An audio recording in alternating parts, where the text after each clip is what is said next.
And there came a day unlike... Wait, no, that's been done. Who knows what evil lurks in... No, that is that other thing. What has yellow skin and rights? Forget it. You're listening to Panelology. Excelsi, oh damn it.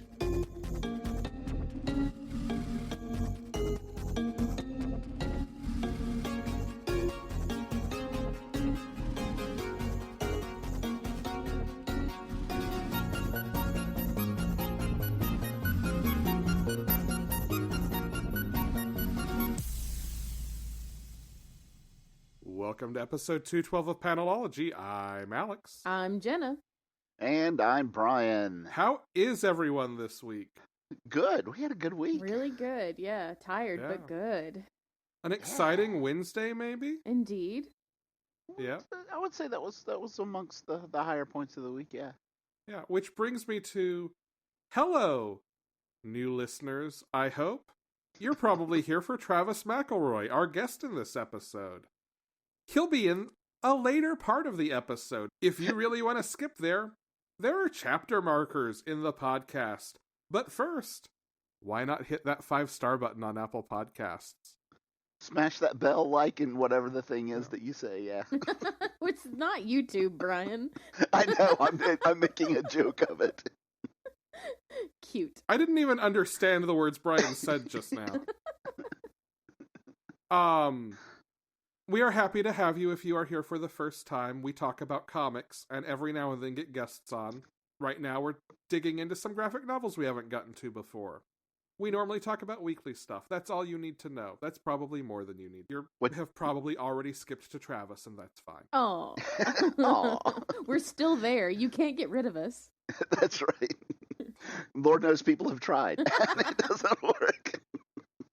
We're still here. We are excited to have a guest again for the first time in a while this week. We have Travis McElroy. Yeah. 1/3 of My Brother, and Me's McElroy Brothers, 1/4 of the Adventure Zone podcasts team, and 1/5 of the Adventure Zone graphic novels team. Yeah. Indeed. How's that for some fractions? That's right. We snuck math into this comics podcast. Ooh, thought you didn't have to do school anymore. Yeah, you do. So, for the people who are not Adventure Zone fans, first, why aren't you? Second, the others that are part of this graphic novel that we're talking about, it's Clint McElroy, which is the father, Griffin, Justin, and Travis McElroy, which are the brothers, and Carey Pietsch, who is the artist and did all the layouts and everything for the book. Yes. Books, plural. Yeah. That is Brian stealthily trying to sneak us into talking about this. Yes. Well done, Brian. Thank you. One day I'm going to do it. How are you going to react to that? I will also react for you by calling attention to your segue and thereby making it less good. Yeah, that tracks. Yeah. Yes. Yeah. We are, of course, talking about the Adventure Zone this week. The Adventure Zone is the rare graphic novel based on a podcast. Yeah, there's not many of those. No. I can think of it. There are some Thrilling Adventure Hour comics. Mm-hmm. And there's the Logan comic book adaptation of the Stitcher audio drama. Mm-hmm. Yeah, that's a lot of it. I think there's some Critical Role stuff out. Yeah, there are. Oh, yeah. That's right? true. Yeah. Yeah, I have a few of those. So there's a few, but it is by far one of the more rare occurrences. Yes. We are going to be talking about the first 2 volumes of the Adventure Zone, Here There Be Gerblins and Murder on the Rockport Limited. If you haven't listened to the Adventure Zone, this is based on that, so there may be spoilers for it here, although probably nothing like major series long. There will be spoilers. There's going to be spoilers, yeah. Yeah. So quickly stop and go spend a couple hours and listen to that whole podcast, and then come back. A couple of 75 to 80 hours. Well, whatever it takes. Yeah. Well, I say that knowing, to lead them in thinking they can spend a couple hours, and after they listen to about 3 of them, they're not going to quit. So, Well, that's also probably fair. All right, let's do it. Let's talk about the thing. Let's do it. Yeah. So, one of the things I really like about this, and you'll hear Travis mention it too, is there's always a concern when you adapt one medium to another one that you either lose something or it comes across real differently.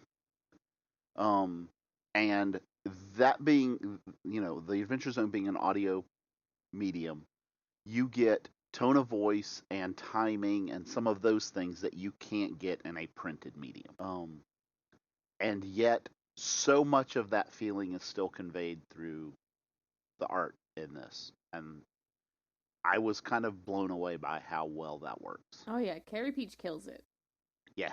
Absolutely. I was thinking last night about, with the interview in this episode, what I wanted to really focus in and talk about today. And like, the art is kind of the thing at this point, right? Like, we got into a lot of story and adapting and all of that with Travis, and we talked about the art too. I mean, of course. But I do think it is kind of what at the end of the day was make or break for this actually working, right? Like, Absolutely. the wrong art would have Yes. made this feel really weird and out of line with kind of what the podcast is, with what the original story is. Yeah. Yeah. But it doesn't. It does not. It works very well. Like, so like the physicality of it, it is almost like a cartoon. It is almost like watching a Looney Tunes cartoon or something like that, just in the physicality, energy of the thing. Yes. I would agree with that. One of the other things that I love about this is, first of all, the artwork and the characterizations of them are beautiful. Like, they're wonderful, right? And yet it doesn't change, like going to events and seeing people cosplay these characters, right? It doesn't change people's idea and like think this is the only way these characters can be. Like, people have their own headcanons for these characters and they're all correct, because I just love that whole feel about this. Yeah, like, it's very much this is one flavor of the Adventure Exactly. Zone. That was what I was trying to say. Yeah. Thank you. So, real quick recap for the off chance that somebody is not familiar with the Adventure Zone. Okay. It is a real play D&D podcast, which is really more story driven than like D&D rule set. About Trace Horny Boys, about 3 friends who go on D&D quests. And there's this big, huge, beautiful, overarching story. Brian, go more into it, because you normally do the recaps. So it really does start out that we kind of in media res, we get them going out on this first adventure, right? And like, they talk about it being their first adventure, like, they're level 1, and then so there's some very slight, I will say it's pushing against the fourth wall, not breaking it, right? Yeah. And yeah, so we get some wonderful things where they're going out on this first adventure and they're learning as they go, which is a very clever and like alternate mirror of the podcast, where they started this podcast just playing this D&D session, not knowing that it was going to be this huge thing, and really, there's no doubt that I don't think they had an idea where it was going to go, starting off. So it developed into this beautiful story, like you said, this where with several chapters that build to this overarching larger story. And each of these graphic novels kind of takes one of those chapters. So in the first 2 graphic novels, we get the first 2. They've announced the third one. It's coming out in 2 July. months. Yeah. And the third one is going to be the next chapter. Yeah. So pedals to the metal. Yeah. So each of these, I don't know how to say it other than like Alex phrased it well. It captures the flavor of what those particular arcs did in the podcast, but kind of knowing now what that whole story is, it doesn't attempt to like manipulate them, but it just changes kind of how they feel. And I'm trying to decide. It's to me, it's like one of those Star Wars things where like you can't see it again without knowing what you know now, right? I'm wondering how these would read if you didn't know the story from the podcast. I think they would still work. I actually don't really have any doubt that they would still work. And I say that because the biggest, I think, convention of the podcast that is very much of that medium, that is a part of this, is the fact that not only are the main characters kind of learning how to adventure a la learning to play D&D as they go, but they are often in conversation with their DM. They are often in conversation with the floating head of Griffin peeking in through a panel within the panel, talking to them. And maybe if there's anything that feels a little strange, not knowing the history of this, that might be it. But even then, I feel like that's a pretty easy idea to get into. And I think it's done well enough here that, like, once you've seen it happen once or twice, you just sort of roll with it. No pun intended.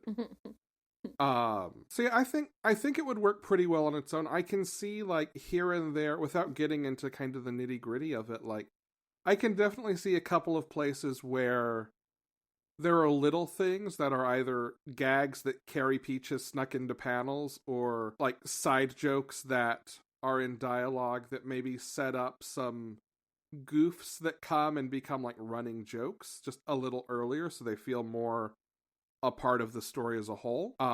The example I will give is there is definitely a scene where Merle jokes about taking some vines back to his bedroom in one of these two volumes.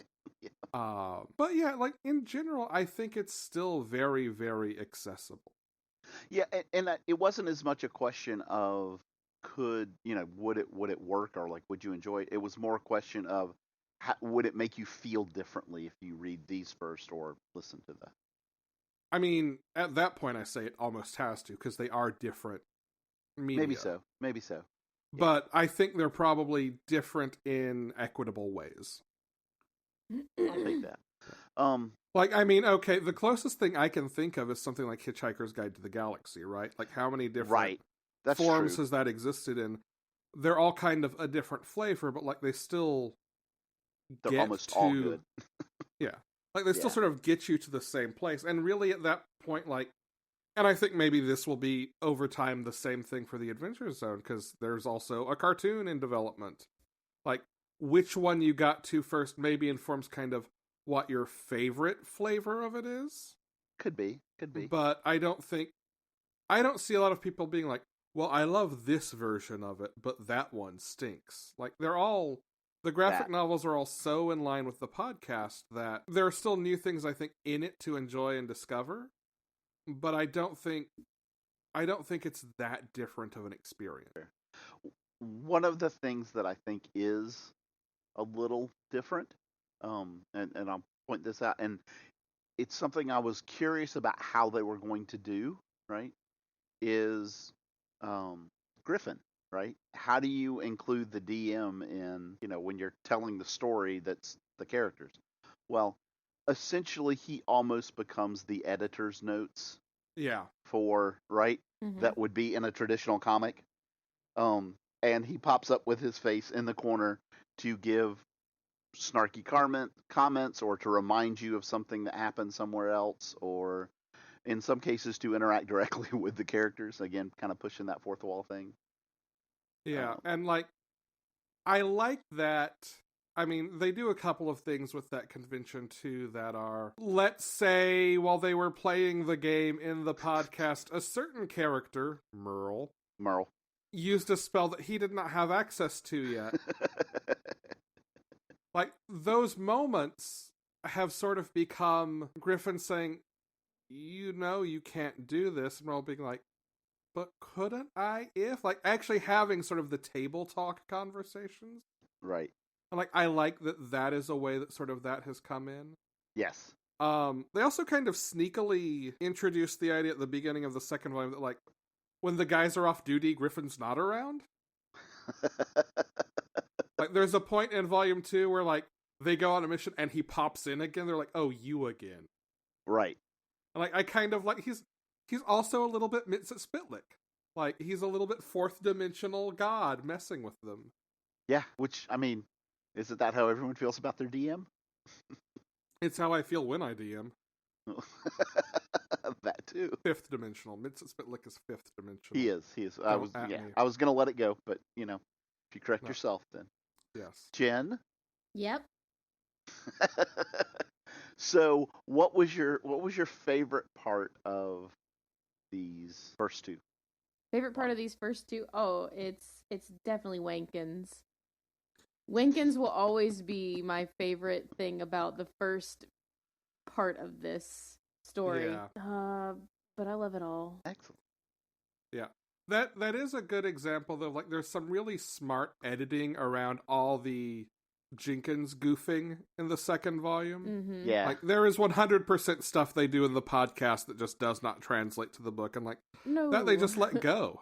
Like, and it's smart to let those things go. Yeah. I was going to mention that too. Is we talked about the different mediums, and it's one of the things that you always see when you ask, well, why didn't they do this in the movie or the TV show or whatever? And sometimes it's things that just don't translate because you don't have the setup time, or you don't have the time to go into the history or whatever it is. And they do that well here also. Yeah. Some of the things that were, I think a lot, especially like some of just their goofs that have nothing to do with the story, right? Obviously, those get dropped. Or things that are, the thing I'm thinking of specifically is, the first time we meet Jenkins in the podcast, like, Griffin had a cold or something, and the second time they recorded, he couldn't do the voice again. Mm-hmm. Right. Because his throat was better. Yeah. And there's this great moment in the podcast of, like, him trying to find the voice and the others just giving him hell, acting as if it's in character, and Jenkins is having some kind of existential crisis. Obviously, jokes about a character's voice don't work in a comic. Right. Like, you right. can't do that. And it's great. I love it. It's one of the things I would point to and say, like, this is why you could consume both and enjoy both. Yeah. But, like, it's the smart choice for adapting. Like, letting go of those things that there's just not a way to make work and would break flow. It's the only thing you can do in a case like that. I will sit and talk about the act of adapting shit all day long, though. So don't let me do that. Oh, we know. I know you know. What else do we want to talk about with this? I don't want to go through the story because obviously it's here, and it's in the podcast. I mean, you have multiple ways to consume it at this point. Yeah, I think let's hit just some quick highlights. We've got 2 volumes. Sure. The first is Here There Be Gerblins, which in large part obviously is our introduction to everyone and the world, and our beginning of the introduction to the world and sort of the larger organization that the main characters join up with. But is very much like a first D&D adventure style story. Yeah. You come across some carts in the road and dead horses and dead people and oops, what's up? Yeah, It it actually starts with the quest from the starter pack. Yeah. Yes. And With a wonderfully copyright non-infringing name change. yes, indeed. Yeah, there's a lot of creative editing on that. So you start with the whole quest, and then it quickly evolves into, after you get past that first cave, really, it sort of evolves into Griffin's story, which involves more of, like, it still takes the characters, but it involves a lot more fantasy drama. Yes. Yes. Secret organizations, shadowy histories, forgotten pasts, things like that. Yeah. The second arc of this is a murder mystery on a train that then turns into a heist. So good. And the second volume of this, the second arc, is where we get one of the best characters in the entire series introduced. Angus MacDonald. Angus MacDonald. Indeed. And like, adding Angus into, like, I dug volume 1, but once Angus showed up in volume 2, I'm like, yes, okay, now like the harmony is there. Like now this thing is tonally like layered in the way that it was at this point in the original, right? Like this is where sort of if volume 1 is where like things get set up, volume 2 is where sort of everything comes together. And I think it starts to feel like it is a whole thing. Like the layering, the building is done, and it's ready to move on to expanding and growing the story. And I think I've shared this analogy with other people when I've talked about the podcast. It's very, very much like season 2 of a TV show. yeah, Like it's found out who it is and what it wants to do, and so it actually can start building and moving story in a direction. yeah. Yeah. Yep. But the idea that you have this both a murder mystery on a train and a train heist simultaneously, kind of at the same time, is just beautiful. Yes. Yes, I love it. And it's one of the things I want to point out about these is each of these chapters in some ways are self-contained. Mm-hmm. Yeah. They very much tell a beginning, middle, and end of a story, of a story arc, and yet still advance, or starting specifically with the second one, start to advance this overall plot. Yeah. The entire framing device for the adventure is there are these 7 mystical artifacts that need to be found and destroyed. So like each arc of this is the team dealing with finding one of those. Correct. Turns out the first one, they found the first one kind of by accident, not knowing what it was. Yes. Yeah. I am very, very much looking forward to the next one of these. Like, I can't express how enjoyable it is to see. I mean, clearly, I do this podcast. I'm a comic book nerd. I love comic books. I love graphic novels. To see this represented in this way so well, it makes me very happy. Mm-hmm. Yeah. I'll Well, say and it like, that way. it is clear that, and we get into some of this in the interview, but it is Clint, who is the father of the other 3. If you aren't super familiar with the McElroys, it is Clint who is handling scripting out the adaptation, or plotting out the adaptation rather. Right. And like he has a long history both of reading and loving comics, but also like working in comics, writing sometimes as a ghostwriter, even like writing comics. It's clear like how much he knows about the form and loves the form, because I think a lot of the initial decisions about how to get this on paper are coming from him, and then the others are working from that and from the art.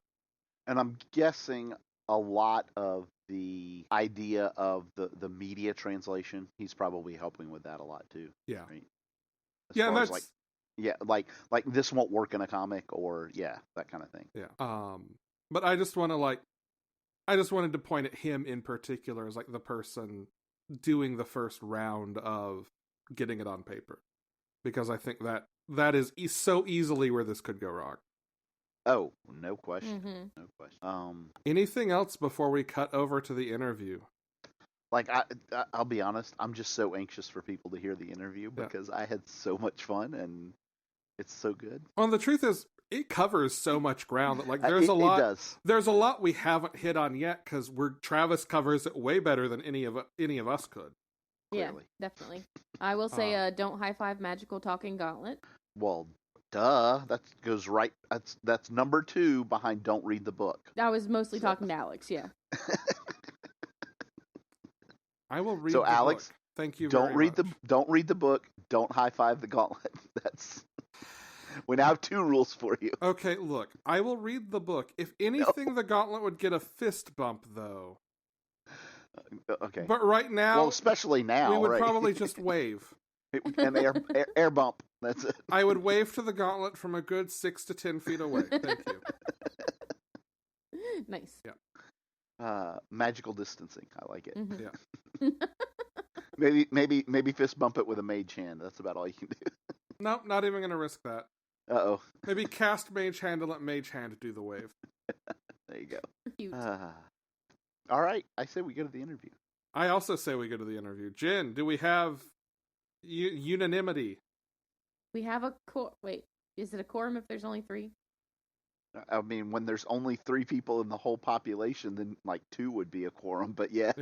But we want unanimity. We want everybody to vote. Yeah, I definitely want to go talk to Travis now. Thank you. Okay, good. Let's do that. Okay. We have a special guest this week. Welcome, Travis. Hi, it's me, Travis McElroy. How is everyone? Nobody's going to believe it. I swear to God. Look, Brian has spent... I'm not hard to get onto a podcast. Open wide enough, I will sneak in eventually. We're living proof. Yeah, indeed. Here we just are. Had to keep going. You guys had to keep me away. I just kept showing up, and you're like, no, you can't be on our podcast. Stop showing up. No. Finally, he wore us down. Yeah. It's true.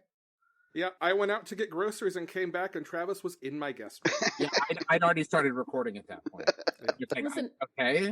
It was a little creepy, but honestly, I'm also impressed. Oh, well, thank you. Yeah. You are here, in part, mostly, I imagine, to talk about the Adventure Zone graphic novels. What? That was how I tricked your agent into tricking me into letting you come into my house. Now, what is the Adventure Zone exactly? The Adventure Zone is a comedy D&D podcast by these 3 brothers and their dad. Ew, that sounds terrible. I mean, despite all odds, it continues just chugging away and becoming a media empire. Ew, I think that's right. Gross. No, yeah, you're right, and I'm proud of it. This has been a goof up till now. It is a very good thing that if people are not already listening to, they should be. They absolutely should. Agreed, definitely. Thank you. Yeah, no, so it's a podcast, me and my brothers and my dad. So my older brother Justin, my younger brother Griffin, and my dad Clint, that we started doing, I think, in 2015? That sounds right. That sounds, who knows? We've been doing for a while now, for several years. And it began, maybe it would have been 2014, because it started... our first episode was because Justin was going on paternity leave after the birth of his eldest daughter Charlie, and we wanted some like fun content because recording a bunch of my brother and me's ahead of time, that's the other podcast I do with my brothers, was really difficult because it's just draining. We can't prep it ahead of time. We have to like come up with bits in the moment, so it just gets exhausting. And so Griffin had wanted to do a game of D&D for a while with us. At that point, we were listening to other actual play podcasts, namely Acquisitions Incorporated that Penny Arcade was doing with Wizards of the Coast. And so we were like, okay, great. 5th edition has just come out. There's a starter kit you can get that has everything you need right in there. We'll record like a one-off episode, and it will be like a fun filler episode while we're on break. And then people really liked it and demanded that we kept doing it. And, asking me to keep doing anything that I think is funny I'm a sucker for that. I will just drive a bit right into the ground. And so we started doing it, not really knowing exactly what the purpose of us doing it was. It started off very much as just like a vehicle for like jokes and goofs and stuff, and then we started to realize like, the audience is taking this more seriously than we are. People were doing cosplay and fan art, and they had fan theories and stuff, and it was like our first time as like creating narrative anything, and so we started to take it more seriously. And by the time the first series, Adventure Zone Balance, wrapped up, it was like a full-blown story that is still like one of like the most proud of anything I've ever done, except for maybe my children. And so then as we started to work on other series, a literary agent named Charlie Olsen came to us and said, have you guys ever thought about doing like graphic novels based off of the Adventure Zone? And we were like, no, we have not thought of that. Though admittedly, probably Dad had, because growing up, Dad is a huge comic nerd, and Dad got us all into it. And like, I remember going with Dad like once a week to like the 2 independent comic shops in Huntington, West Virginia, where I grew up, where he had like pull lists at both for some reason. I don't know why, but then what he would do is he would he would buy these like stacks of comic books, and then they would sit on the steps to our attic and like just keep piling up until eventually you could no longer reach the attic, and that is not an exaggeration. And then just like one day he would sit down, if it was like vacation or something, and just read all of them. And so he was like in love with comic books and still is. He has a massive collection. And so as soon as Charlie brought that up, Dad was like into it. And so we started talking about it. And at first I was reluctant.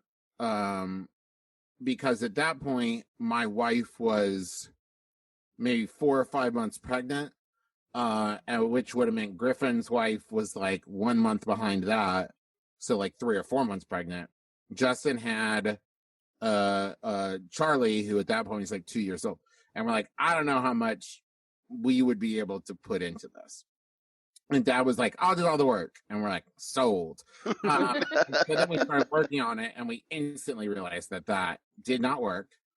Because like, you know, the thing is when you look, I realize I've just been speaking uninterrupted for the last like 10 minutes, by the way. At any point, feel free to interrupt me.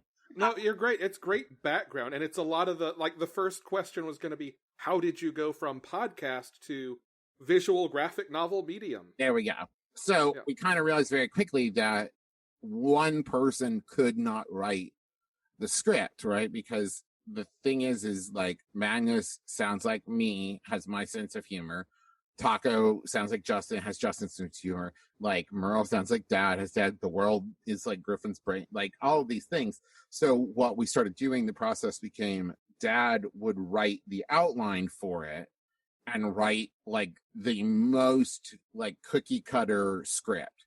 Magnus saying like, yes, let us enter the room or whatever. And then we'd go back through and I would like rewrite all of Magnus's lines of dialogue and like actions and stuff. And Justin would do Taco and Griffin would do NPCs and stuff. And then after a while, we all started rewriting everything. And yeah, and then it was like the more we did it, it was the kind of thing of like, Justin and I have talked about this many, many times since then, because now we're working. Book 3 is about to come out in July. So it's the kind of thing of like, Justin and I cannot picture it until it is until it is drawn. Right. So like we're reading a script with like the descriptions of the like what the panels will be. And we're like, okay. And then like we'll see the actual like pencils, the roughs of it. And we're like, oh, okay, cool. Now we have lots of notes. Because we're the worst. How much does seeing Carey Pietsch's art of what has been entirely audio, what has been a podcast before, affect the way that you look at it on the page and affect what you want to say and do in putting together the graphic novel? Well, Carey is a genius and incredibly talented and loves the Adventure Zone. And I say that not to brag, but only because like when we started with Here There Be Gerblins, the first book, there were things where we were like looking at the script and looking at the outline and going, how like, I don't think this moment will work, right? Because like so much of this was in our delivery, so much was in like the tone of voice and all of this. I don't think it'll work. And Carrie's like, well, let me try. And then she just like nailed facial expressions and like body language, and also just she has an amazing sense of timing in like panel to panel on a page layout, so that it's like a joke can be sold on timing even though it's not audio. And like that to me just blew me away. So then as we have now worked on Murder on the Rockport Limited, Pedals to the Metal, we're able to like say like this moment will work.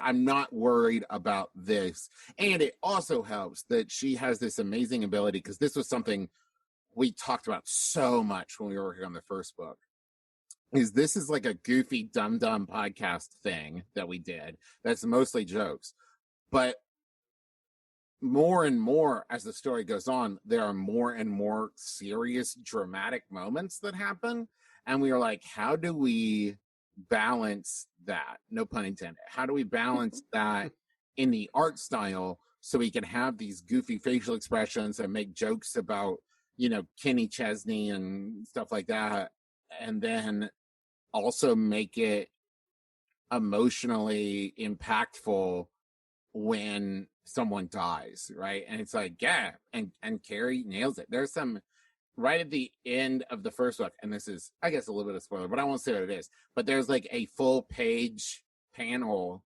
that's just a gorgeous reveal that just like easily was like my favorite. Well, no, my favorite panel in the whole first book was the I guess 4 of them, because Killian was there too, at the bottom of the well in Haverdale.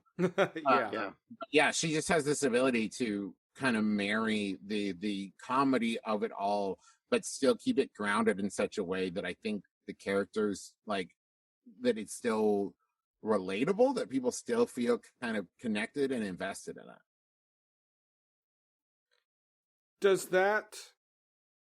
that challenge of bringing in some of the weight, some of the seriousness or emotional core that developed over time, does the challenge of bringing that in earlier than it came in as you guys originally developed the story affect the way that you approach building each novel? Like, are you trying to lay that earlier? Well, so it actually, counterintuitively, we had the opposite problem, which is what we wanted to do. Because when we started on the first novel, actually, I think I said we had finished it, but we had not finished it.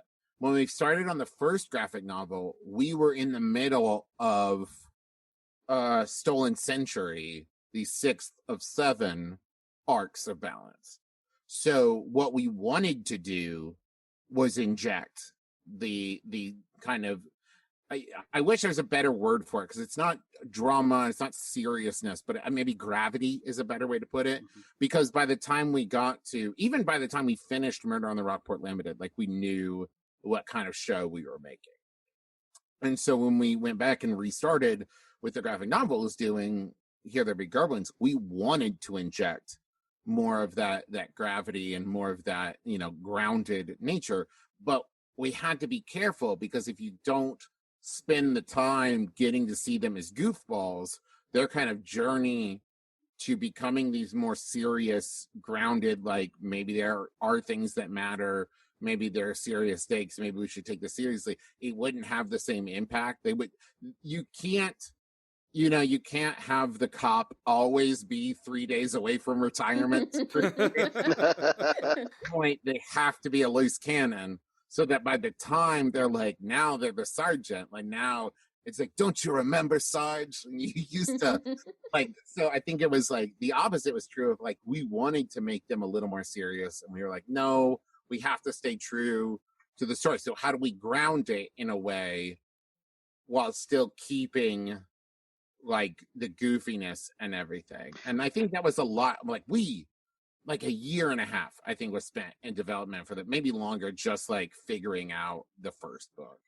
So I was going to ask, is it getting easier as you go on? Because the first one's like, the first part of Balance really was kind of a goof. You guys just started playing, and it's very clear if you listen through them all, that it was very organic in how it developed into an actual storytelling, right?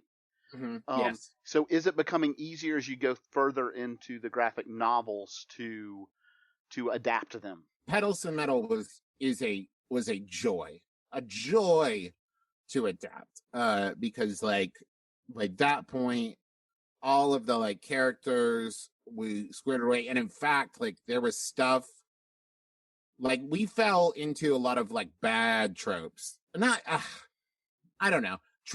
Unpleasant tropes I don't like. Lazy, bad stuff that, like, are the kind of things that you should only do if it's like, you know what? I can show you, like, a 50-slide PowerPoint presentation on why without this thing, the whole story doesn't work. Otherwise, you're just doing it.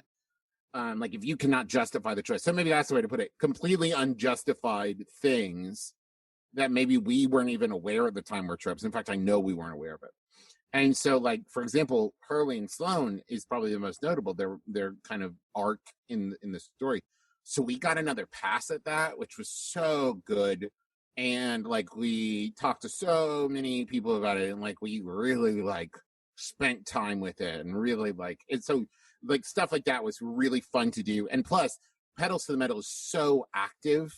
Like the entire, I think, like second half of it is this like murder death race like card chase thing that was like a blast to record and a blast to adapt, and like Carey's designs for all the cars are a joy and all that stuff, so much fun.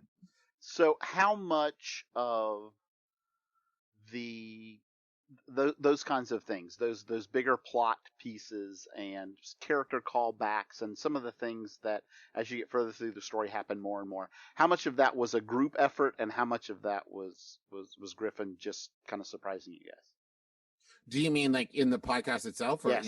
Yeah. So in the podcast itself, man, it's that is such a good question, and the answer is amorphous. Okay. Because the thing is like it got to a point where maybe if I had like been videotaping from every angle and recording these conversations and stuff, then maybe we would have been able to say like, you can see in this moment this decision was made. But my recollection of it is that it was very like hive-mindy, that like a moment would come up and it would just be like, oh yeah, that's where that was always headed. Like I don't, okay, spoilers ahead for anyone who's not listening to the podcast. You can skip ahead like probably a minute. But like the culmination of like from Suffering Game to Magnus in the mannequin body to the Raging Flaming Poisoning Sword of Doom to the fight Magnus has like standing on top of the Void Fish aquarium. Like all of that there was never a point where it's like, and this is what we're going to do. So make sure to pick this thing up and know to do, like, it was all just like, of course, that's what had that. Yeah. Of course, that's where that was always go. Of course, because like, it just was like everything at that point was like, this is where whether we knew it at the time or not, this is where we have always been headed with this. That said, I mean, Griffin as the architect of it was able to, like, it's one of my favorite things in story and song when he's just kind of going through and doing what I think any fan of anything always wants in the final season, which is like, and have you been wondering what this character's been up to? Yep. They're doing this. And I'm like, yes, give it to me. That's all I ever want. It's like Supernatural's been doing that. Not to talk about Supernatural, but we could for like hours. Yeah. Yes. Supernatural's been doing that in their 15th season where they're just like, sometimes in an episode, like 3 characters from past seasons will pop up. And I'm like, yes. Oh, I want to have a moment and spoil something, but Alex, bleep this out. Yeah, right? Oh, what? Yes. Right. So good. So what is your favorite moment from either the adaptations or the podcast? Like little, big, whatever, this moment that just like caught you like, oh shit, really? Wow. And is it the same for both? No, oh, yeah. No, completely different. Now I will also say we have not gotten to some of my favorite moments in the graphic novels yet. So this may be different. But in the in the graphic novel it's really dumb, but it's just a little thing that's like a combination of this could have only happened in the graphic novel, and it was also like Dad and Carey. Dad is still like the lead adapter on it. And like, so there's this panel in the first book that shows like Gundren's like path of destruction, but they did it like a family circus, like dotted line. Yes. And it's just so great to me that like that is so funny, like, and it's something we couldn't have done in the podcast. Now in the podcast, I think for me, man, it's hard. The problem is all of them are my own moments, but I think the one, and it's a little bit cheap to say this because a lot of listeners references too, so it's become a very beloved moment, but Arms Outstretched is the shorthand title for a moment where like Magnus's soul is being sucked into the astral plane, and without any like table discussion, Merle and Taco, Justin and Dad like did actions that like pulls Magnus's soul back, and it became trapped in a mannequin, and I got to deliver the line, "I'll be having my body back, you undead fuck," which is still one of the coolest lines. And like it was just in a moment that I was just like, I got to do that, like, you know, Ash and Evil Dead kind of like, this is my boomstick kind of moment that I just love. And it was all just like when we finished that episode, that it was just like, okay, cool. Well, that happened. And Griffin had written like pages of what was going to happen when Magnus's soul was trapped in the astral plane. And we just burned all of that for this really, really cool moment. Did he ever get like super frustrated when you guys would do something like that and just like, okay, well, I guess this is torn up. Never mind. That's the thing, man. I'm going through that now, DMing graduation of like, the weird thing is what I have experienced now, and maybe was different for Griffin at the time, but when someone says, like, for example, we were just recording an episode where I had scripted out 2 full episodes, and like 10 minutes into the first episode, Justin was like, I'm going to do this. And it was something I had planned for the end of the second episode. I was like, And so my first inclination was, I'm going to explain why he can't do that yet. But instead I was just like, okay, yep, you do it. And like, it was terrifying, you know? It reminded me a lot. This is an old person thing to say, but it reminded me a lot now of the difference. Kids these days won't understand. But there was a time where if you were out on the road and you took a wrong turn, you did not have a thing on your phone that was just like, oh, course correct. Yeah. Just keep going. You were just like, I remember once, the first time I ever like drove into New York City by myself, and I was 23, and I had like printed out MapQuest directions, and I missed a pretty important turn. And instead of heading towards Queens, I was in the middle of downtown Manhattan. Oh, I've done that. I've done that exact thing. It's a very easy mistake to make. And I had no idea where I was or how to get anywhere. And so I called my dad, who was back home in Huntington, and like he like as if he was Oracle, hopped on the computer and was trying to like look up where I was based off of like, I'm saying like, I'm at the corner of this and this. And he's like, okay, hold on. And like, I'm screaming at him. And he eventually started giving me directions like, none of that makes sense. And he read back like the address he had put in. I was like, no, I'm 42nd West. What are you doing? And then like I saw like a sign for us just to go, and I just like hung up on it. And then I called it back like 10 minutes later, like, I love you so much. I'm so sorry. I was terrified. And it's kind of that feeling of like, I just have to trust, not just in my players or whatever, but in myself, that like, if I tear up that page of notes, that we'll get back to some road I know, we'll get back onto some kind of intersection. And that was the thing I never would have thought would be the issue, right? Because I would have thought that the issue was like, you're trying to break the game by like saying you're going to set fire to the door instead of solving the puzzle I had laid out and because like that, yeah, cool, I can roll with that. You break the door, you're going to have to pay for it or whatever. But that kind of thing where it's just like, I have circumvented the path of the narrative because you think the way you think, but I think the way I think. And I saw a different solution to the puzzle than you did. And it's like, okay, cool, let's roll with that. And it's terrifying. It's absolutely terrifying. One of the things, and I also will say, I'm like 15 episodes in, and I am just now starting to get a loose handle on how to do it right. Well, it's a very good, not only because it's kind of become almost in a lot of ways more narrative than like just a play through D&D type podcast. Yeah.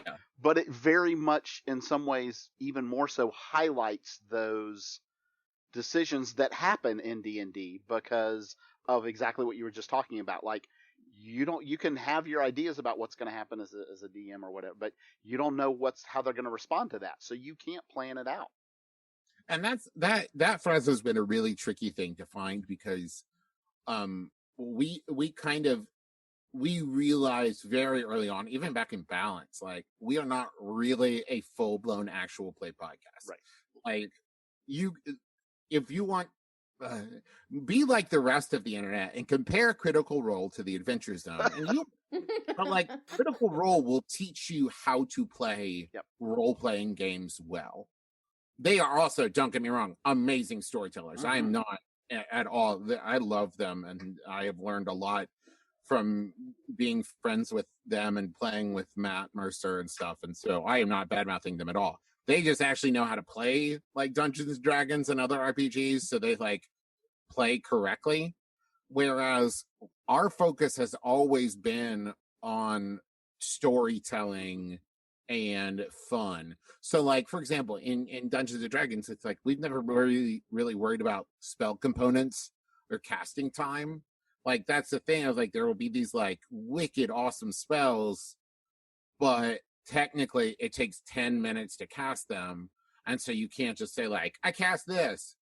But the thing is like in a story, I think it is like narratively stunting to be like, okay, now let's wait here for 15 minutes in story time for you to cast Detect Magic. Like, just do it. And like, oh, you want to cast a spell, but you don't have enough maple leaves or whatever. Like that wasn't as interesting to us as like, we're just going to tell the story. Well, but the beautiful things that highlights is neither of those approaches are wrong. I mean, Right. role-playing games is however you want to play it, and that's what's I've gotten the chance now to like play with like the actual like authors and architects of like some of the new modules of Dungeons and Dragons, and like gotten to like be DM'd by Chris Perkins and like go hang out at with the Wizards of the Coast people, and like they have all said the same thing when I've said like, yeah, there are people who get on us because we don't play it right, and they all said like the first rule listed in the player's handbook is like the DM is right. Yep. And so like they are big proponents of like, if a DM decides to disregard this aspect of the game or this aspect of the game or like completely fudge this thing, like, okay, that's the game. The only rule in D&D is that you should enjoy playing D&D. Yep. And if you I've now like taught classes on like playing D&D as a professional, and the thing is like, I think that the only determination on whether you are a good DM or not, outside of like if you are making a podcast where people are following the story, but if you're just like playing at home with people, I think the only thing that determines if you're doing a good job is if your players are having fun.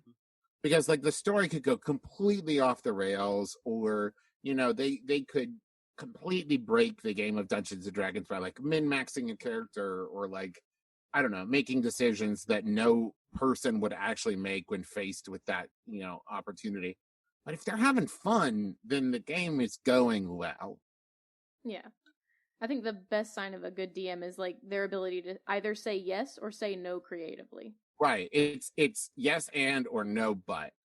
Is like you have to either like take the thing they just said and add information to it, or say no to the thing they just said, but see within it what it is they want to do that you can do. Yeah. Like if they like want to immediately kill the sheriff when the sheriff walks up and you're like, that is going to make the rest of the story bad, then maybe they attempt to attack the sheriff counters the blow, and now things are very tense, and like that kind of thing and it's a tricky balance to find, right? Because it's so easy to be like, no, you can't kill the sheriff, Derek. Derek you can't burn down the inn. It's where you get all your tasks. Right, God. right. Derek, come on. Or is it like, no, right? So it's tough. It's very, and here's the thing. I'm not sitting here saying, and I've mastered it. Like, I am just at the beginning of figuring it out. And the thing is in the past, whenever I've talked about like how to be a good DM, even though before graduation I had DM'd some things and I've run games for people a lot, but only a couple times doing Dungeons and Dragons. What I was really always talking about was, as a player, what I wanted my DM to be, right? I had a lot of experience as a player. I had a lot of experience as like in a D&D session in a group. And so I still feel that I'm very confident to speak to how to be a good DM. But I'm only now just realizing like that I still have a lot left to learn on how to actionably, like if someone gave me like specifics of me being like, I don't know. And so I'm still kind of figuring it out, a lot of it. And I'm having a lot of fun learning. Good. So you talked a little bit about that kind of unsure, how things would respond. So I know at the end of Balance, it was a very big concern of you guys that you weren't sure what was going to happen next. Yeah. How did that process go of you guys finding Amnesty, and then obviously after that graduation, and how big of a relief was it that it was successful and accepted by? Well, I mean, it's a nuanced and layered question, because when we finished, as we were heading up to the end of Balance, we had so many conversations about it. And like, aside from some early discussions, I think we all pretty much knew that the right thing to do was to finish Balance. That we had worked to a very good finale, and then saying like, and now what are Merlin Magnet, like, was really undercutting it, anything that we did back there. And in fact, like, that was something we ran into because we kept doing live shows. And even when we started doing Amnesty, we still were doing live shows in the Balance universe. And what we reached, the realization we came to, was like, every time we dipped back into it, we kind of felt like we were cheapening it a little bit, that we were saying like, that we were like trotting them out, or more to the point, that when we did it, it was really hard to establish stakes because we finished it. So we couldn't be like, maybe they'll die. Maybe this character you love will get hurt. Like, we couldn't do that because it was dumb. It was done, excuse me. And so it always, but it always became like a whimsical experience, which was very fun for a live show, but like just didn't have the same resonance. And so we, much like ending a long-term relationship, I don't know that we were ready to jump in to something new, right? As well, we shouldn't. I mean, that's the thing. If you think about it, it is bonkers to me, the idea of like, if we had, so we did 69 nice episodes of the Adventure Zone Balance. If we had come out the next day and said, now that that's done, we're about to do another 69 episodes of another part, like, I think that is a long called shot that we would not be ready for, because it's very different. I think about that, and I've talked about this with some of my author friends. Oh, hi, baby Dot's in the room. Oh. That when you publish a book, right, by the time the public reads the book is done. Right? You got to the end, you said, this is a good book, and you put it out. Whereas the way we were doing this very serialized storytelling is like, we could not, on the first episode, when people are hearing the first episode, know how good the ending was going to be. So there's a very real chance, you get halfway through telling a story this way and you're like, this sucks. And so I think that we did these kind of mini series with Adventure Zone Commitment, Adventure Zone Amnesty, and Adventure Zone Dust, where we were like, let's see how we feel in these worlds. And they were a lot of fun to do. And I think Commitment was kind of the stickiest one, right? Because it came right after we finished Balance. And just like coming out of a committed relationship, no pun intended, I keep doing that. But it's because we use words like balance and dust. It's just like words you hear a lot. Yeah. They're unavoidable. Yeah. Is that we immediately wanted to know everything about the characters we were playing. Right. Because like we finished Balance, we knew everything about Magnus and Merlin Taco. And so when we started Commitment, we were like, okay, here's Nadia, and here's how tall she is, and here's what she likes, and here's her dad's name, and here's what she's afraid of. And like we didn't really leave room for people to get to know these characters. And like Amnesty, so I'll talk about Dust first, and then Dust, like I loved doing Dust. I'm still very proud of it. But the truth is like as far as storytelling goes, I realized very quickly like what I have written, what I've conceptualized is a miniseries. Like I did not know what the rest of that would be. Like I still don't. I can only think of it in terms of like more like a movie series, right? Of like, this is the first movie and here's the second movie and here's the third. Not in terms of like, yes, I see what a weekly TV show of this would be. Like I didn't conceptualize it that way. And so it just was not the right choice to continue on. And the Amnesty was like, okay, we're all having fun doing this. We all like our characters. We see what this world is. Griffin knows what the story is. And also at that point, it was a lot easier for us to be comfortable with the idea of like, Griffin's going to lead and we will play characters. And so then we did that for a while. And I love Amnesty. I love my character, Aubrey Little, so very, very much. All my characters. I love all my characters. They're all my children.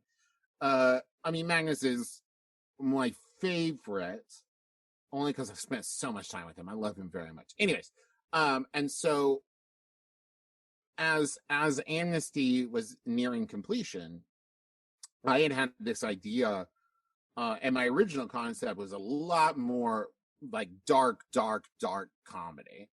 And it was going to be a parody of Harry Potter, where kids just died all the time.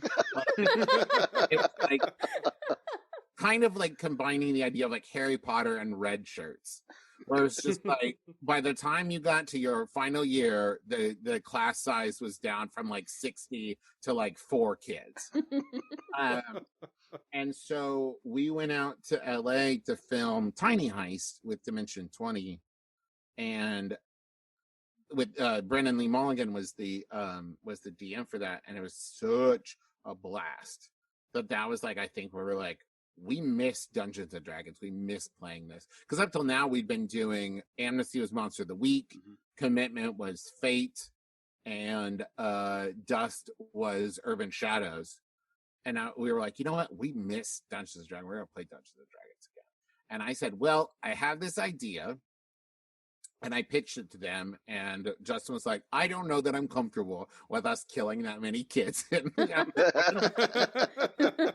We're all dads now. We have to be responsible. We're all dads who can't kill kids. That's right. And so we sat at dinner one night there for like 2.5 hours workshopping it together. And so then that was like, at that point, I'd already been kind of thinking about it for like 3 months. And so then I put like another, let's see, so that would have been May, June, July, August, September, October. So another 5 months into it before we launched it. And yeah, and so the reason I say it's a nuanced question is like, the thing about it is they all of them have been received in different ways than Balance. Balance, when we all started, and I mean the audience too, like none of us knew what it was. And we kind of found our footing as we went. And then with these new shows, I think it's a weird thing that I cannot think of another example of it in like a different form of media. It would be like, let's see, what, like if The Good Place, right, finished that story, and then they're like, and now we're going to do good place, revival, and it's different characters, and it's a different setting, and it's a different story altogether, but it's the same people working on it. It's like, what? It would be like, I think the closest you come is if you look across, and now why can't I remember his name? The guy who created The American Office and Parks and Rec, Michael Schur. Michael Schur, yeah. Is like, if you look across his shows, specifically like Parks and Rec, The Office, and Brooklyn Nine-Nine, they all have a very similar vibe to them, right? They all have a very like workplace, very character-driven, funny, but also grounded and you care about the characters. And it would be like if that was all one show, that like the week after The Office finished, the next week in that time slot, your DVR recorded The Office, and you're just expected to like that as much as The Office. Like, I think it is a tricky thing to expect an audience to cross, threshold to threshold and be like, and now I will love this new thing in exactly as much and the same way. And amazingly, people have stuck with us in a way that I think that's what we were really worried about, is like, what? And here's a different, better example, I think, would be if someone was reading a novel and they came to the end of the story, and then there was another novel in that same novel. And it was like, now just keep reading a different book about different. I finished the story, and yeah, but there's more story. Oh, more with the characters I love? No. I mean, to be fair, there's some fantasy series that pretty much do that, but yeah. Oh, absolutely. Right. But I think the difference would be like, it's almost like if you had a collection of stories and like an anthology, but each anthology was like 500 pages. It was 500 pages, and you're like, I don't want to read it. I just finished a 500-page novel. I don't want to start a different novel just as. Anyways, we've been lucky enough that people have like kept giving it a chance, but when we were finishing Balance, we did not know if that would be the case.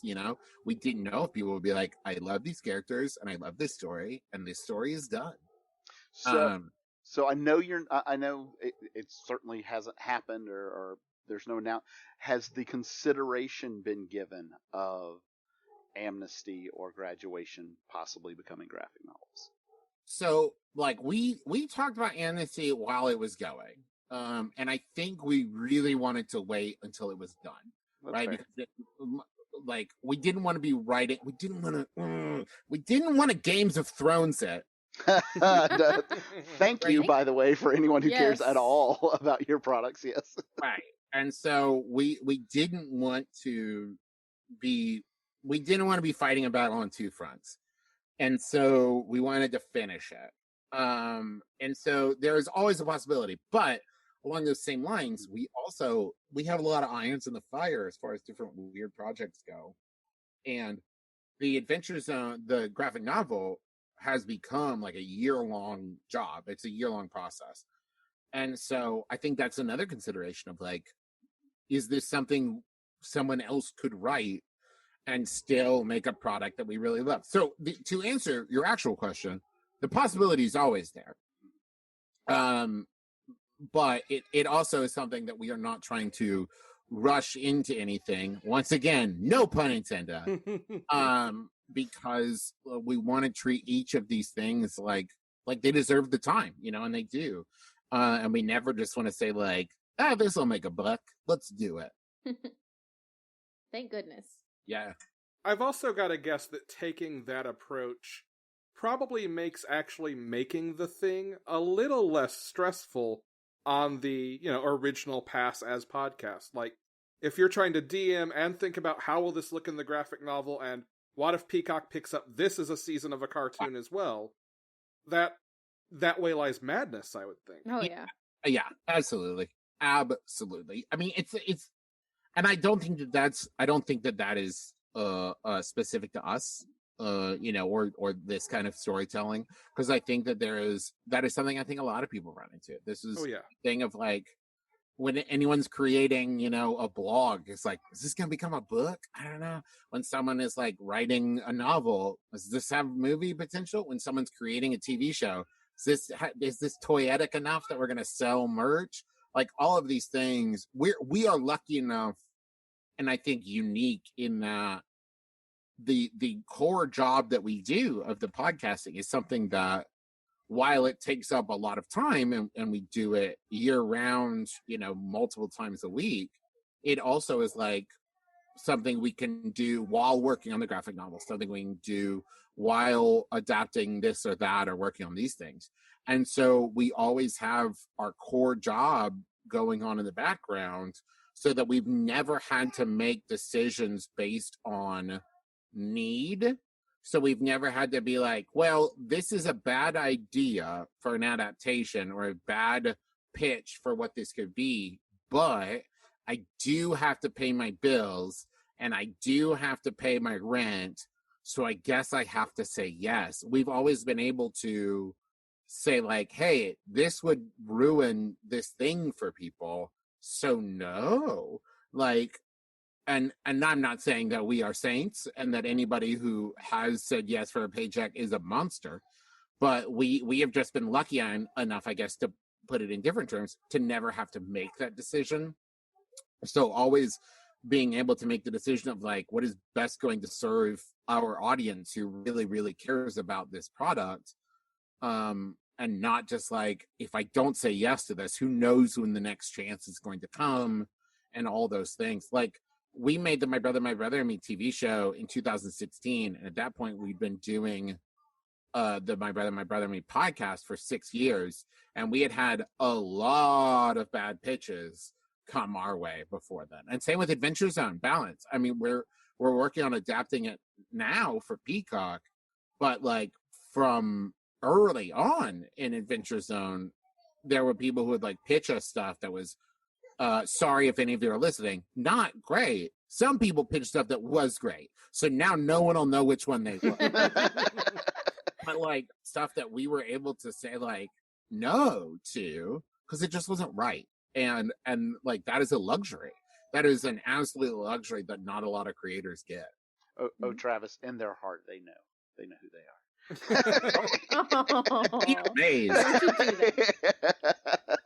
I'm running to some of them again in the world.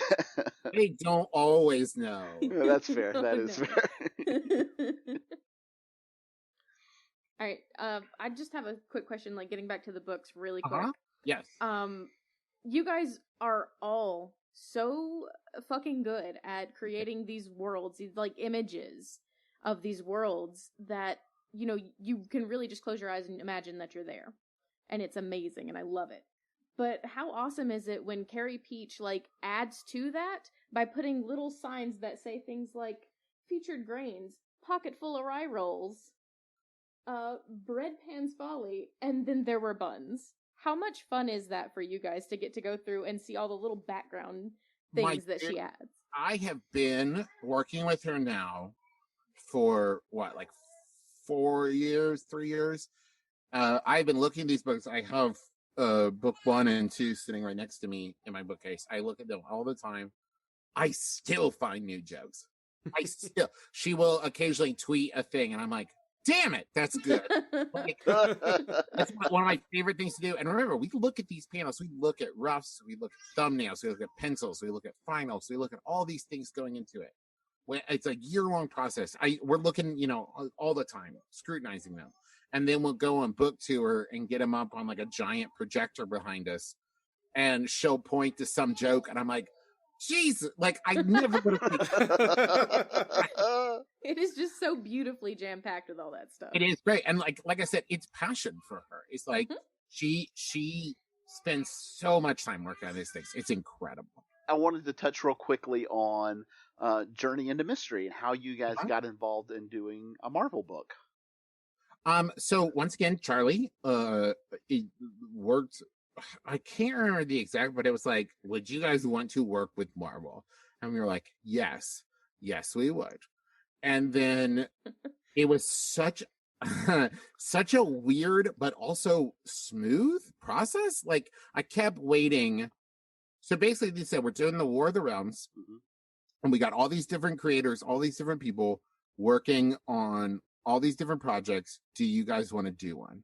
We're like, yes, of course. And my nerdy dad was like, there used to be a series called Journey into Mystery. What if we did that? And we made it like, kind of this like band of weird group of superheroes. And we're like, sounds great. So then we started like spitballing, the four of us, what superheroes we would want to work with. And I immediately said Wonder Man because he is my favorite Marvel superhero. I think he has the most ridiculous, not even arc, it's like series of arcs. Just his different forms. I love him. And I wanted a talking dog. And those were the two things that I wanted. So you're responsible for us having the wonderful Thor in. Yes, Oh, very much. Beautiful. Well, so I wanted a talking dog. And Dad was like, oh, my baby just threw up all over me. And Dad was like, we'll do Thory because like he's the god dog and we're going to have Balder there. This would be great. I was like, okay, sounds good. You feel better? Okay. And then one of the weird ones was like, we would like to have Aunt May. We were going to have Aunt May. Marvel came back and was like, you can't have Aunt May. She's taken. But do you want Spider-Man?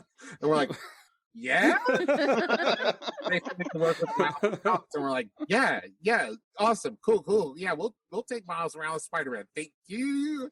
And then Dad had the idea of like having all of like having superheroes that when Balder was like, oh, I get to work with Deathlock. I'm like, well, Deathlock it.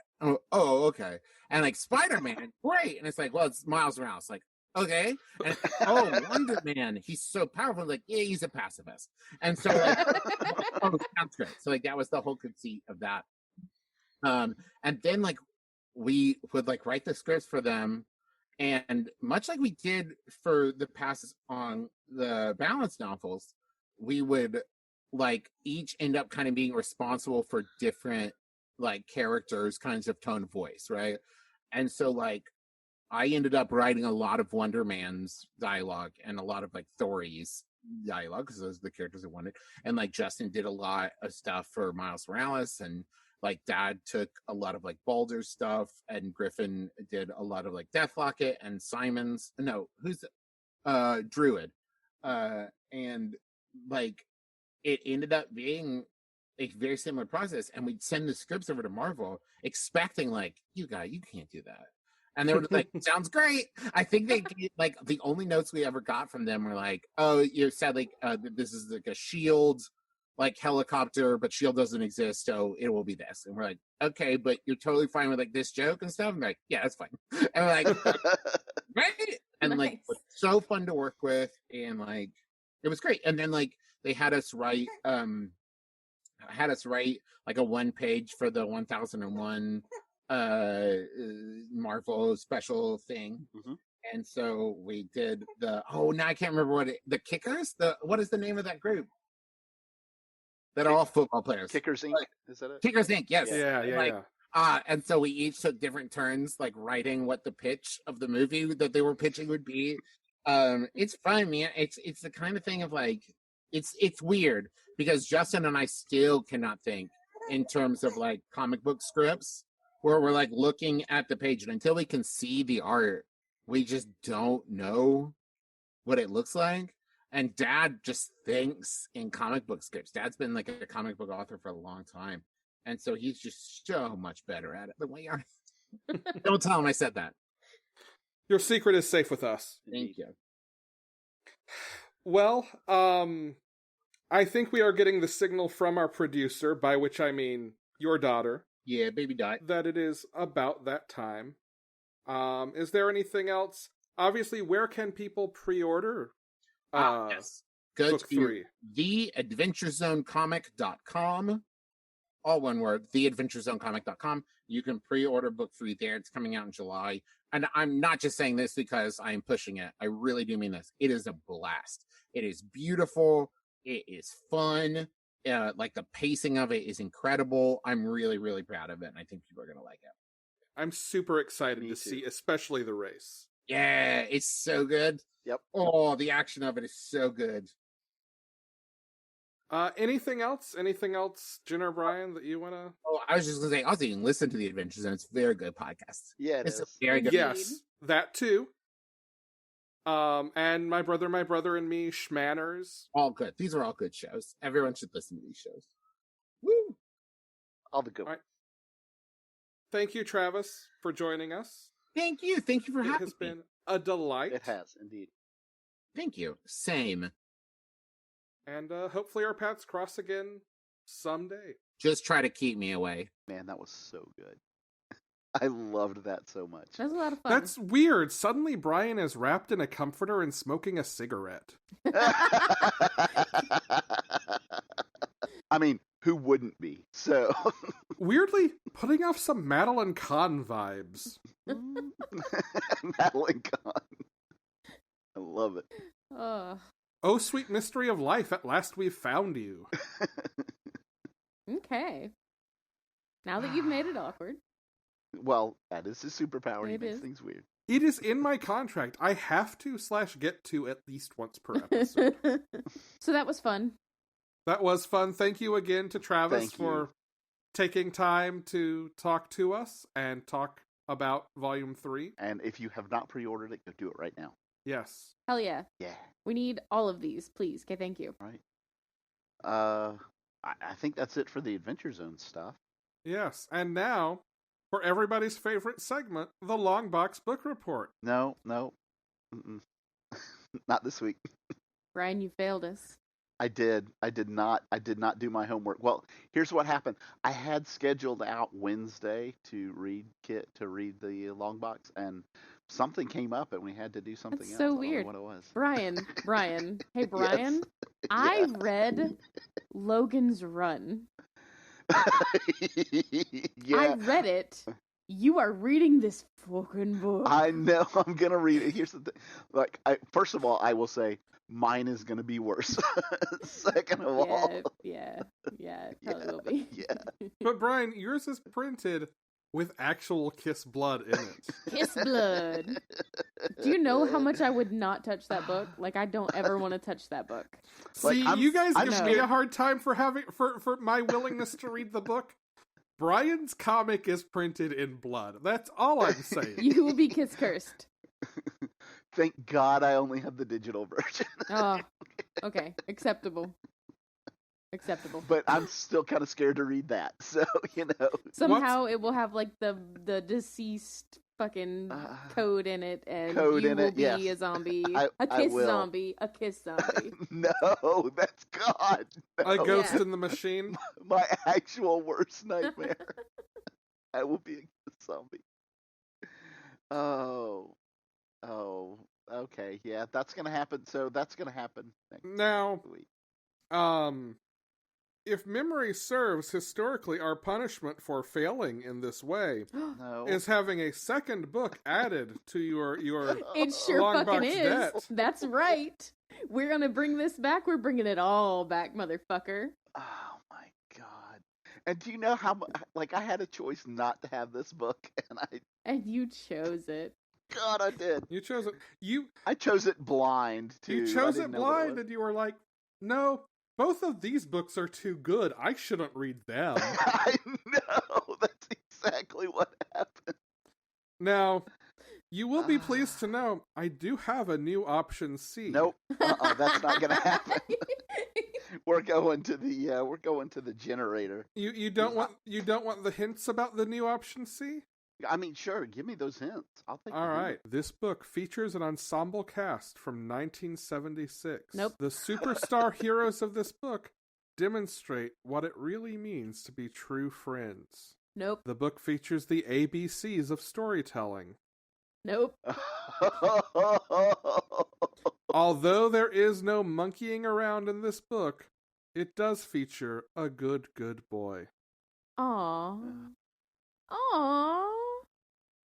No. Okay, he can't have that one. All right. All right. Ooh. Okay, we've got a couple of winners for this one.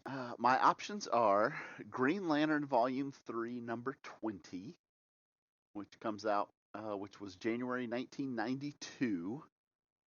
Apparently is the first part of Regeneration. 90s Green Lantern. How could that go 90s wrong? Yeah, right. Every way. Well, the other one is May 1977, and it is The Superman Family, number 183.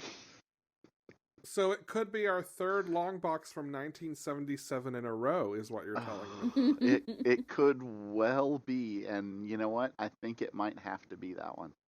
All right. Yeah, if I remember right, that was like a big dollar comic.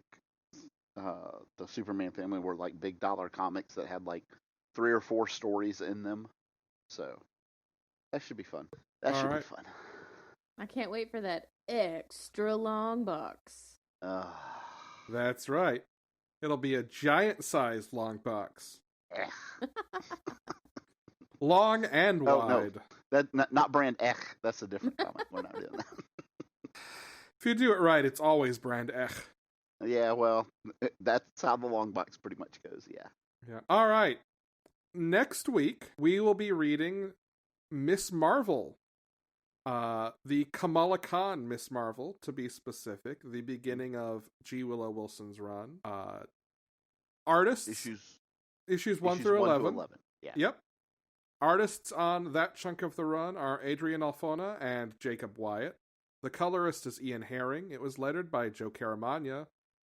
Assistant editor Devin Lewis, editor Sana Amanat, and senior editors Stephen Wacker and Nick Lowe. And if you're paying attention, that means it's the same editorial team as Hawkeye. So it's worth reading. Yep, I'm looking forward to this. Yeah. Anything else before we wrap it up? No. So yeah, if you haven't listened to the Adventure Zone, you really do owe it to yourself to go try it. Pick up these 2. There's only 2, so like super easy to get. Here There Be Gerblins and Murder on the Rockport Limited. Volume 3 is coming out in July. Pedals to the Metal. So go get all of those. Listen to the podcast, and then come join us here again next week. Right? You can pre-order Volume 3 at theadventurezonecomic.com. Excellent. And of course, check out The Adventure Zone in podcast form. Its current arc is called Graduation. Travis is DMing that one. We talked about it in the interview. It is a lot of fun. And check out Travis's other podcasts, My Brother and Me, and Schmanners. Both on, all 3 on Maximum Fun. Yeah. Sounds good. All right. We would also like to thank Chase Parker for our intro voiceover. You can visit us at panelologypodcast.com. Support us on Patreon at patreon.com/panelology. Get merch with our logo on it at bit.ly/panelologymerch, capital P, capital M. Send us questions at bit.ly/panelologymailbag. Again, capital P, capital M. I'm Alex. I'm Jenna. I'm Brian. And I'm Travis. Go read some comics.